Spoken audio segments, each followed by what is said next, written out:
دوستو، یہ کہانی ہے بنٹو اور ببلو کی فیملی کی۔ بنٹو اور ببلو اپنے ممی پاپا کے ساتھ خوش رہ رہے تھے۔ ایک دن ان کے پاپا کا بہت برا ایکسیڈنٹ ہو جاتا ہے جس میں ان کی ڈیتھ ہو جاتی ہے، اور بنٹو اور ببلو اور ان کی امی بہت روتی ہیں۔ وہ اب اکیلے رہ گئے ہیں۔ بنٹو ببلو کی امی ان کو بہت مس کر رہی ہوتی ہیں، اور آخر کار ان کا بھی ڈیتھ ہو جاتی ہے۔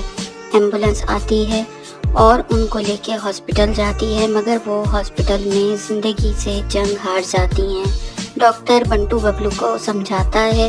بنٹو ببلو بہت روتے ہیں۔ اب بنٹو ببلو اپنی نانی اماں کے پاس رہتے ہیں۔ ان کی نانی اماں ایک دکان چلاتی ہیں جس میں وہ چیزیں بیچتی ہیں اور پیسے کماتی ہیں۔